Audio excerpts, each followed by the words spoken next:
What is the difference between Lynx and Ski-Doo?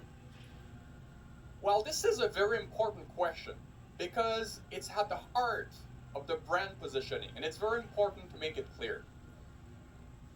Lynx is for riders looking for a premium, exclusive, and differentiated snowmobile offering that has a bit more of an underground rebellious spirit. So it's not like any sled you ever ridden before, which explain the brand tagline, the difference is real. So as you can see, it's a different brand. We need to position it right. You need to put the right customer on the Lynx snowmobile. All right, next question. Yes, well, I would approach that by a bit more explaining who the Lynx is for. And I think we have designed it and how we see it. It's the right snowmobile for those hardcore riders that want to have a premium exclusive snowmobile, just like you mentioned. A snowmobile that works in a variety of conditions. And if you further like the underground rebellious spirit, that's definitely the snowmobile that you should go for. Lynx is always designed for active riding. It's purpose-built and designed for tough Scandinavian conditions. So that's what Lynx is, and that's what Lynx stands for. And if that rings a bell, so then you should go for Lynx. That's all. This is more expensive than Ski-Doo or comparable Ski-Doo model. Yes, it's true that there's a small difference there. So Lynx is a bit more highly priced, but it is there for a reason. So there are high value features there that justify the pricing. Just to give an example of that, is the premium super high capacity shock setup that we have on the Rave. So I think that the price is right on spot. Agreed. And for sure, you know, those massive KYB Pro 46 millimeters are, you know, a piece of art, and it works extremely well. Now, maybe Yanni, do you want to take this one? Is there a Ski-Doo snowmobile that is close? Let's take the Rave RE for example. Which Ski-Doo model is the closest, and how would you differentiate both models? Oh, that's a good question. Yes, hello everyone. It's exciting to be here today.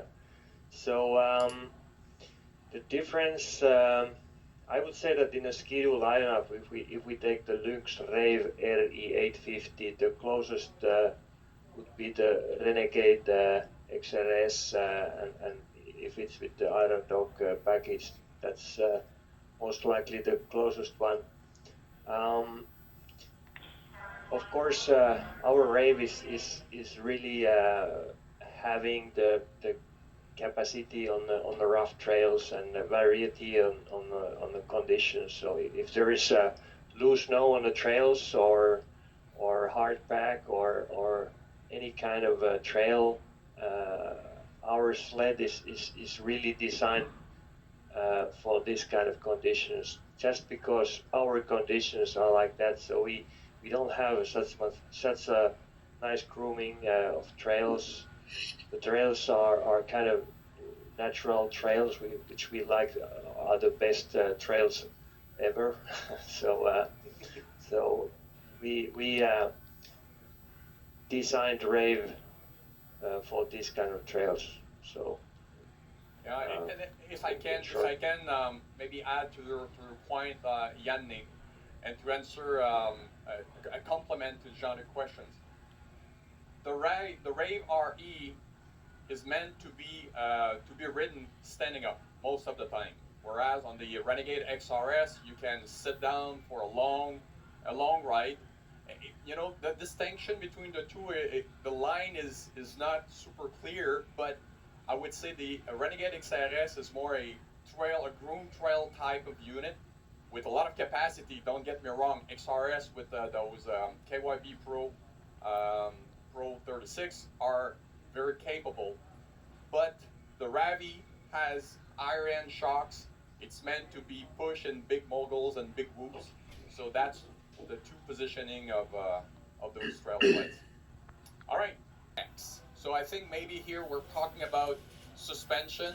So Rave front suspension versus Renegade X front suspension. Unique? Yes. Yep. The answer is yes. So, of course, when we are talking about the riding characteristics of Rave RE models, we often talk about the rough trails, but of course, a snowmobile has to be well to ride even on the smooth trails. So, Rave is known for its capability to handle that rough stuff, but it has also been the synonym for good riding quality here in Europe, here in Scandinavia. So once again, the answer is yes. It's very, very smooth to ride on road trails. Awesome.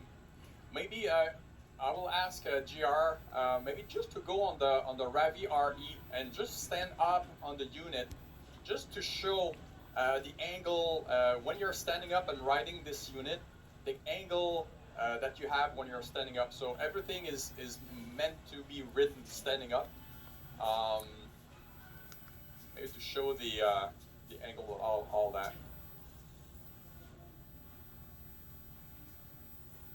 Awesome.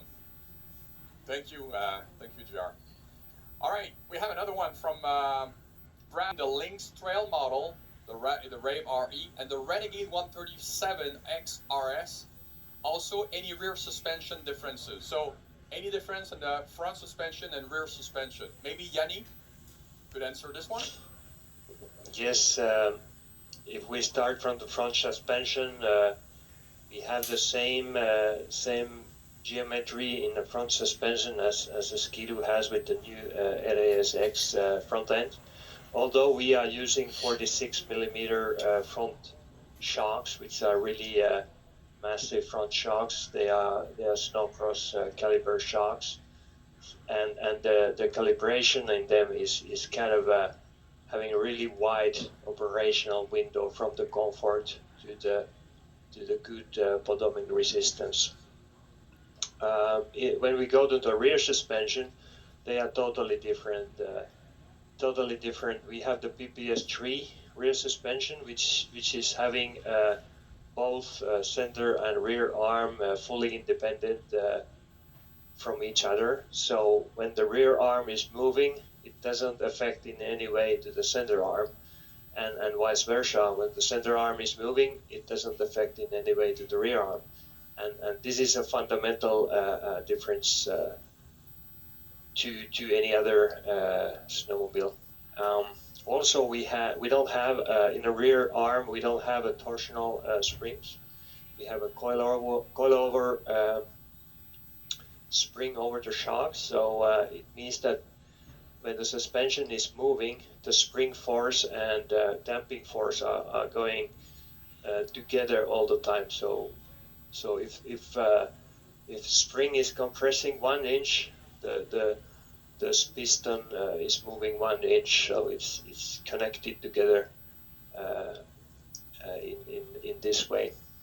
Also in the rear suspension, we have in center and rear both 46mm three-way adjustable Kashima coated KYB shocks. So those are really massive shocks. By the way, this is Boondocker DS rear suspension of the picture. So. That's right. Maybe Yanni, could you explain again on the Rave RE for the PPS suspension? Is it a rising rate suspension? Is it a falling rate? Could you give us some details? It's a rising rate in both center and rear arms. We have in this PPS3 rear suspension, which is a brand new rear suspension for model year 22. We have optimized the linkage, the ratio in our kind of riding. So this is a third generation already from the PPS rear suspension. So we have been optimizing this many years, and this is the result now.